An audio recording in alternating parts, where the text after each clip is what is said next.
بسم اللہ الرحمن الرحیم ایاک نعبد و ایاک نستعین۔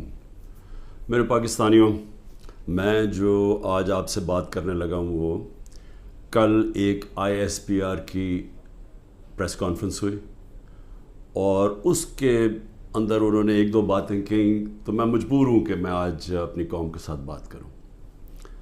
جو انہوں نے بات کی کہ یہ پاکستان کے خلاف بغاوت اور اشارہ سارا تحریک انصاف کے اوپر کہ ہم نے بغاوت کی ہے، اور یہ کہ یہ پہلے سے پلان بن رہا تھا اس کا کہ ہم یہ پہلے سے تیاری کر رہے تھے بغاوت کرنے کے لیے، اور یہ اپنی فوج کے خلاف یہ سارا یہ ہم نے کیا، اور جس طرح کی وہ بات کی گئی مجھے ایک بڑی تکلیف ہوئی اس کی۔ تو میں نے کہا کہ میں آج اپنی قوم کے سامنے ذرا 2-3 پوائنٹ رکھوں، کیونکہ جب ایسی بات کی جاتی ہے تو اس کا جواب دینا بڑا ضروری ہے۔ دیکھیں، اب یہ موقف آ گیا ISPR کا اور پاکستان کی اسٹیبلشمنٹ کا کہ تحریک انصاف نے بغاوت کی۔ اب یہ دوسرا بھی ایک موقف ہے، یہ ہمارا بھی موقف ہے، یہ میرا موقف ہے، میری پارٹی کا موقف ہے کہ ہمارے خلاف پوری کانسپریسی کی گئی، ہماری گورنمنٹ گرائی گئی، جبکہ پاکستان کی تاریخ میں 2 سالوں میں ہمارے 2 سالوں میں بہترین معیشت اوپر جا رہی تھی۔ آپ اگر اکنامک انڈیکیٹرز دیکھ لیں اور پاکستان اکنامک سروے پڑھ لیں تو وہ ان کی حکومت کا بھی پڑھ لیں جو ان کے دور میں شائع ہوا ہے، تو آپ کو یہ پتہ چلے گا کہ 17 سال کے بعد بہترین اکنامک پرفارمنس تھی، اور 17 سال پہلے اس لیے تھی کہ امریکی ڈالرز آ رہے تھے، ہم امریکہ کی وار آن ٹیرر لڑ رہے تھے۔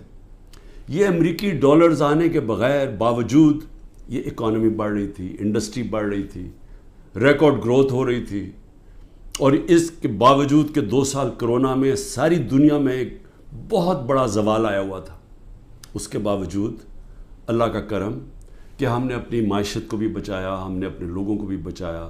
دنیا نے اکنالج کیا کہ پاکستان نے جو قدم اٹھائے کووڈ-19 میں وہ دنیا میں مثال تھے۔ ایک امریکی ایک اکانومسٹ جو کام کرتا تھا ڈونلڈ ٹرمپ میں، اس نے کہا کہ اگر امریکہ پاکستان کی مثال لے لیتا تو کتنے 10 کھرب ڈالر بچا سکتا تھا۔ تو اس گورنمنٹ کو گرایا گیا ایک سازش کے تحت، تو یہ ہم کہہ رہے ہیں کہ ملک سے غداری ہوئی۔ اس کے بعد 25 مئی کو ہمارے ساتھ جو ہوا، کسی پولیٹیکل پارٹی سے ایسا نہیں ہوا کہ وہ لانگ مارچ کر رہی ہے اور 2 دن پہلے گھروں میں گھس کے اٹھائے جا رہے ہیں لوگ، کتنے ہزار گھروں میں پولیس گھسی رات کے صبح کے 3 بجے۔ یہ پہلی دفعہ کسی پارٹی سے ایسے ہوا۔ 3 لانگ مارچز میرے خلاف ہوئی، بتائیں ایک بھی FIR کٹی؟ ایک دفعہ ہم نے کسی کو روکا؟ کسی کے اوپر ٹیئر گیسنگ ہوئی؟ اور ہمارے اوپر پورا ایک اٹیک آیا، ہمارے بنیادی حقوق فنڈامنٹل رائٹس کی وائلیشنز ہوئی، اور ہمارے اوپر ہی پرچے کٹ گئے۔ میں نے تب 26 کی صبح کو اپنے دھرنا کال آف کیا، کیونکہ مجھے پتا تھا انتشار کی طرف جا رہا ہے۔ جو پارٹی الیکشن چاہتی ہے وہ انتشار تو نہیں چاہتی۔ تو اس کے بعد ہمارے اوپر یہ نہیں ہوا کہ سستیاں کم ہوئیں۔ جب ہم 30 بائی الیکشنز جیت گئے 37 میں سے، باوجود اس کے کہ پوری اسٹیبلشمنٹ کی سپورٹ تھی یہ 12 جماعتوں کی، میرے اوپر قاتلانہ حملہ ہوا، مجھے قتل کرنے کی کوشش کی گئی، میں اپنی FIR نہیں کٹوا سکا۔ یہ بھی سازش تھی، کیونکہ وہ طاقتور لوگ بیٹھے ہوئے تھے، میں کچھ نہیں کر سکا۔ پھر جو JIT بنی پنجاب کی ہماری گورنمنٹ تھی، اس نے جو چیزیں سامنے لے کے آئیں، جب وہ چیزیں سامنے آ رہی تھی کہ 3 شوٹر تھے ایک کی بجائے، وہ JIT کو سیبوٹاج کیا طاقتور لوگوں نے۔ سازش تھی، کیوں نہیں JIT کو چلنے دیا۔ اس کے بعد ہمارے اوپر میرے گھر پہ حملہ ہوتا ہے۔ ہم ایشورٹی بانڈ جب دے رہا تھا میں کہ جناب میں وہاں 18 مارچ کو اسلام آباد کے جوڈیشل کمپلیکس میں جاؤں گا، کوئی قانونی جواز نہیں تھا میرے گھر پہ، 24 گھنٹے حملہ کیا، اور وہ ایشورٹی بانڈ بھی نہ لے پولیس، کیونکہ انہوں نے مجھے اغوا کرنا تھا یہاں سے۔ یہاں لوگوں کو زخمی ہوئے، سارا دن گھر اندر بیٹھ نہ سکے، 24 گھنٹے ٹیئر گیس گھروں کمروں کے اندر، کبھی کسی لیڈر سے ایسے نہیں ہوا۔ 18 مارچ کو پھر میرے اوپر ایک قاتلانہ حملہ ہوتا ہے، اللہ کا کرم ہے کہ میں بچ جاتا ہوں۔ سارا وہاں اوپر ISI نے اس کو ٹیک اوور کیا ہوا تھا، جو جوڈیشل کمپلیکس ہے، CCTV کیمرہ انہوں نے بند کر دیے۔ پوری تیاری تھی کہ عمران خان کو قتل کرنا تھا وہاں۔ وہ اللہ نے ایسا کرم کیا کہ وقت پہ ہم باہر نکلے، اگر اندر چلے جاتے تو دروازہ بند ہو جاتا تو ختم تھا، وہاں بچا میں۔ اس کے بعد اگلے دن یہاں، 2 دن کے بعد، 3 دن کے بعد ادھر ایک اور مرتضیٰ بھٹو ٹائپ قتل کرنا تھا، وہ مجھے پہلے پتہ چل گیا، میں نے ٹی وی پہ چلا گیا، وہ رک گئی بات۔ تو سازش تو کیا ہو رہی تھی؟ سازش یہ ہو رہی تھی کہ ایک پارٹی جو جیتنے جا رہی تھی الیکشن، اس کو پارٹی کو ختم کرنے کے لیے لیڈر کو ختم کرنا تھا، اور پلان تب سے ہی بنا ہوا تھا، کیسز شروع ہو گئے تھے مہینوں کے اندر۔ جیسے 70 سال میں ایک آدمی کے اوپر ایک کرمنل کیس نہیں ہوتا، چند مہینے میں آج 170 سے زیادہ کیس ہو چکے ہیں۔ یہ یعنی کون سا انصاف کا تقاضا ہے کہ ہر قسم کا، جو ہر دوسرے دن کوئی نیا کیس ہو جاتا ہے، سارا میرا وقت ایک عدالت سے دوسری عدالت میں لگتا ہے۔ تو یہ کون سا، یہ ملک کی بہتری کے لیے ہو رہا ہے کہ ایک پارٹی، سب سے بڑی پارٹی کو باہر رکھنا؟ اس سے بڑی سازش کیا ہے؟ جمہوریت، سب سے بڑی پارٹی کو ختم کرنے کا مطلب جمہوریت ختم کرنا ہے، اور جمہوریت ختم کرنے کا مطلب آزادی ختم کرنا ہے۔ تو یہ کیا ملک کے خلاف سازش نہیں ہے؟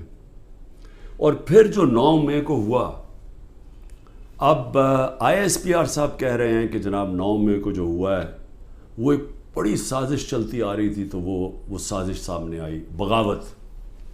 مجھے یہ بتائیں کہ میں جب یہاں سے، مجھے پتا تھا پکڑنا انہوں نے مجھے 9 مئی کو، میں اس سے پہلے ویڈیو ریکارڈ کر کے گیا کہ اگر مجھے پکڑنا ہے مجھے وارنٹ دے دیں اور میں آرام سے اپنے آپ کو آپ کے حوالے کر دوں گا، کوئی ضرورت نہیں ہے کہ یہ جو میرے گھر کے باہر ہوا کہ پولیس، 1000 پولیس اور رینجرز اٹیک کر رہے ہیں۔ سب کے سامنے جو ہوا کہ رینجرز بھی نہیں بلکہ وہ کمانڈوز تھے، انہوں نے اٹیک کیا، شیشے توڑے، عملہ جو بیٹھا ہوا تھا رجسٹری آفس کا اسلام آباد ہائی کورٹ، اس کو مارا، وکیلوں کو مارا، مجھے لگا ڈنڈا، مجھے اس طرح لے کے گئے جس طرح کوئی دہشت گرد ہے، غیر قانونی طور پہ مجھے پکڑا۔ کیا یہ بھی سازش کا حصہ تھا؟ کیونکہ اس کی وجہ سے اشتعال آنا تھا لوگوں کو، اور ہمارا موقف یہ ہے کہ اس کو استعمال کر کے ایک پورا کریک ڈاؤن کیا گیا جو پہلے سے پلان تھا۔ ہو ہی نہیں سکتا کہ 2 دنوں کے اندر آپ 10,000 لوگوں کو جیلوں میں ڈال دیں پکڑ کے، جب سے پہلے سے پلان نہیں بنا ہوا تھا۔ اور اس کے بعد جو بھی چیزیں ہو رہی ہیں کہ جو PTI کا ہے اس کو پکڑ لیتے ہیں، جیلوں میں ڈال دیتے ہیں، بری طرح رکھا جا رہا ہے، تشدد کیا جا رہا ہے، کسٹوڈیل ٹارچر کی جا رہی ہے، اور جو ہاتھ کھڑا کر کے کہتا ہے جی میں تحریک انصاف چھوڑ رہا ہوں، سب کچھ معاف۔ تو میرا اب سوال یہ ہے کہ ISPR کا یہ موقف ہے کہ فوج کے خلاف بغاوت ہے، ہمارا یہ موقف ہے کہ یہ ہمارے خلاف پوری سازش ہوئی پارٹی کو ختم کرنے کی، تاکہ وہ الیکشن نہ لڑ سکے اور عمران خان کو الیکشن سے باہر کیا جائے۔ یہ 170 کیسز اس لیے کہ کسی طرح ڈسکوالیفائی کرو یا جیل میں ڈالو، اور یہ ملٹری کورٹس بھی میری نظر میں اس لیے ہیں کیونکہ سول کورٹس کے اندر یہ جو سارے کیسز ہیں یہ کبھی چل سکتے ہی نہیں ہیں، کیونکہ بوگس کیسز ہیں۔ تو اس لیے ملٹری کورٹس بنائے جا رہے ہیں تاکہ اس میں عمران خان کو سزا دی جائے، تاکہ وہ الیکشن سے باہر ہو جائے۔ تو میں آج اپنی ملٹری اسٹیبلشمنٹ کو کہنا چاہتا ہوں کہ دیکھیں، انصاف کا تقاضا تو یہ ہے کہ ISPR نے تو فیصلہ کر کے ہمیں دے دیا، اور جو بھی بیان آتے ہیں اسٹیبلشمنٹ سے اس سے واضح ہوتا ہے کہ ہم ہی بغاوت کر رہے ہیں، PTI اور عمران خان۔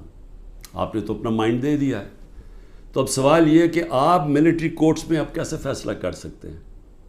کیونکہ جج، جوری اور ایکسیکیوشن تو اب بن ہی نہیں سکتے، وہ تو انصاف ہوتا ہی نہیں ہے۔ انصاف تو وہ ہوتا ہے کہ میرا موقف ہے اور ایک اسٹیبلشمنٹ کا موقف ہے، بیچ میں تو کوئی جج بیٹھ کے فیصلہ کرتا ہے نا کہ کون ٹھیک کہہ رہا ہے۔ مجھے موقع دیا جائے، میں انشاءاللہ ثابت کروں گا۔ میرے پاس تو اب آہستہ آہستہ ثبوت آیا نا کہ یہ پورا پلان کر کے 9 مئی کو انتشار کیا گیا ہے۔ یہ جو جگہیں جلائی گئی ہیں یہ پلان ہوا تھا پہلے سے. یہ جو پکڑے تھے 10,000 لوگ، یہ پہلے سے پلان بنا ہوا تھا. اور یہ پلان صرف ایک مقصد سے تھا کہ تحریک انصاف کو ختم کرنا ہے. یعنی جو کاٹا ڈالا ہوا تھا، جو بار بار مجھے ہمیں اسٹیبلشمنٹ بتاتی تھی، جو میرے ابھی بھی لوگوں کو ملتی ہے، تو ہمارے جو سارے لوگوں کو ملتی ہے ان کو یہ کہ جی عمران خان کے اوپر کاٹا ڈال گیا ہے، آپ کسی اور پارٹی میں چلے جائیں، پی ٹی آئی کا کوئی مستقبل نہیں ہے. پہلے تو ان کی بزنسز بھی بند کرتے ہیں، گھر بھی توڑتے ہیں، سب کچھ، لیکن ساتھ پھر یہ مایوس بھی کر دیتے کہ جی عمران خان کا تو کوئی چانس ہی نہیں ہے. تو بڑے رسپیکٹفلی میں کہنا چاہتا ہوں کہ ایک یہ عدالت میں کیس چلنا چاہیے اور اوپن ٹرائل ہونی چاہیے. میری ایک اور ریکویسٹ ہے، یہ ٹیلی وائز ہونی چاہیے ٹرائل، کیونکہ یہ ایک ملک کے خلاف اگر بغاوت ہے تو یہ کوئی چھوٹی چیز نہیں ہے. تو یہ چھپا کے نہیں ہونی چاہیے، پبلک میں ہونی چاہیے. سارے جو آپ کہتے ہیں کہ آپ کے پاس ثبوت ہیں، آپ لے کے آئیں. جو میرے پاس ثبوت ہے وہ ہم لے کے آتے ہیں، قوم کے سامنے رکھیں. کیونکہ اگر اپنی فوج کے خلاف کوئی بغاوت کرتا ہے اس کو سزا ملنی چاہیے. میری طرح کا آدمی جو فیصلہ ساری باہر 20 سال باہر کمائی کی، سب کچھ بیچ کے آج میرا پاکستان میں، میرا ایک پیسہ پاکستان سے باہر نہیں ہے. تو مجھے اگر غدار کہا جا رہا ہے تو مجھے موقع ملنا چاہیے اپنے آپ کو بے قصور ثابت کرنے کا پبلکلی. اور دوسری طرف جن لوگوں کو آج اوپر بٹھایا گیا ہے، جو سارے آج دبئی بیٹھے ہیں، پاکستان کے فیصلے دبئی میں ہو رہے ہیں. مجھے یہ آج بتا دیں کہ کبھی سنا ہے نریندر مودی جا کے کسی اور ملک کے اندر اپنے وزیروں کو بٹھا کے فیصلے کر رہا ہے؟ کبھی سنا ہے کہ برطانیہ کا پرائم منسٹر جا کے یورپ میں بیٹھا ہوا ہے، یا یورپین پرائم منسٹرز کہیں اور جا کے کر رہے ہیں؟ کبھی دنیا میں سنا ہی ہے؟ یہ ملک سے مذاق کیا ہو رہا ہے کہ جن لوگوں کا اسٹیک ہی پاکستان میں نہیں ہے، ان کی دبئی میں بڑی بڑی پراپرٹیز ہیں، لنڈن میں بڑی پراپرٹیز ہیں. اور یہ مجھے کس نے بتایا ہے؟ یہ ہماری ISI نے ہمیں بتایا ہے. یہ نیب کے جو پہلے چیئرمین تھے جنرل امجد، انہوں نے مجھے آج سے 20 سال پہلے 23 سال پہلے پوری بریفنگ دی کہ ان کی کتنی پراپرٹیز ہیں ملک سے باہر. یہ سارا وقت ہمیں کدھر سے انفارمیشن آتی تھی؟ کیونکہ ISI کے پاس انفارمیشن ہوتی تھی، ادھر سے ہمیں انفارمیشن ملتی تھی کہ ان کی کتنی پراپرٹیز باہر ہیں، انہوں نے کتنا پیسہ کیا، فلانی ڈیل سے کتنا پیسہ کمایا. وہ لوگ جو آج اربوں ڈالر کی باہر پراپرٹیز لے کے بیٹھے ہیں، جن لوگوں میں ایک کہتا ہے کہ نواز شریف کہتا ہے کہ ہندوستان کو کہ جی یہ پاکستانی فوج دہشت گردی کر رہی ہے ڈان لیکس میں، دوسری طرف واصف زرداری جا کے کہتا ہے امریکنوں کو کہ جی ایڈمرل منل کو، وہ حسین حقانی اس کا ایمبیسڈر کہتا ہے کہ ہمیں بچا لو پاکستانی فوج سے، امریکنوں کو کہتا ہے. وہ ٹھیک ہیں جن کے اربوں ڈالر باہر پڑے ہیں اور جو آج سارے مل کے، یعنی پاکستان میں انہیں کوئی جگہ نہیں ملی میٹنگ کے لیے، وہ باہر بیٹھے ہوئے سارے. اور عمران خان جو سب کچھ اپنا چھوڑ کے بیچ کے آج پاکستان ہے، وہ غدار بن گئے. مجھے یہ بتائیں، میں پرائم منسٹر 3.5 سال تھا، مجھے ایک بتائیں میں نے نجی دورہ کیا ہو، پرائیویٹ وزٹ کی ہو. میرے بچے انگلینڈ میں تھے، 2 دفعہ مجھے برطانیہ کے پرائم منسٹر نے آفر کی کہ لنڈن آؤ. میں کیوں نہیں گیا؟ کیونکہ میں جب کوئی باہر کا دورہ کرتا تھا پہلے میں یہ دیکھتا تھا میرے ملک کو اس کا کیا فائدہ ہے. کیونکہ جب ایک پرائم منسٹر باہر دورہ کرتا ہے، پاکستان کے ڈالر خرچ ہوتے ہیں، ہمارا پیسہ خرچ ہوتا ہے، ہمارا مقروض ملک ہے. میں تو اپنے بچے تک نہیں گیا. نواز شریف 22 دفعہ نجی دورے کیے اس نے لنڈن کے جب وہ پرائم منسٹر تھا. آصف زرداری 50 دفعہ دبئی گیا جب وہ پریزیڈنٹ تھا، اور ملکوں کے علاوہ. تو آج مجھے تکلیف یہ ہے کہ یہ جو لوگ اوپر مسلط کیے ہیں، جو دبئی بیٹھ کے پاکستان کے فیصلے کر رہے ہیں، یہ محب وطن ہیں، اور میں اور میری جماعت ان کو غدار کہا جا رہا ہے. اس لیے اس کی اوپن ٹرائل کریں. یہ بیٹھے اس کو ٹی وی کے اوپر یہ ٹرائل آئے، مجھے موقع ملے بتانے کا قوم کو کہ ہمارے سے ہوا کیا کیا ہے، میرے سے کس طرح غداری کی گئی ہے، کس طرح میرے سے جھوٹ بولے گئے ہیں، کس طرح کمر میں چاقو مارا گیا ہے، اور آج پاکستان کو گھٹنے پہ پہنچا دیا ہے. آج ہم معاشی طور پہ بھی اس جگہ پہ پہنچ گئے ہیں کہ نریندر مودی کہتا ہے کہ اس کو پاکستان کو چھوڑ دو، یہ اپنے بوجھ میں ہی کر رہا ہے. آج یہ سٹیٹمنٹ آئی ہے، 14 مہینے پہلے اس طرح کی کسی کوئی سٹیٹمنٹ آئی تھی؟ ذرا صرف دیکھ لیں کہ پاکستان کا وقار کدھر تھا اور آج کدھر ہے پاکستان۔ جتنی انہوں نے خدمت کی امریکہ کی، یہ فورن منسٹر نے اچھی اچھی انگریزی بول کے اور پتہ نہیں اربوں روپے کے دورے کر کے، اور اوپر سے شہباز شریف سارا وقت دورے کر رہا ہے باہر۔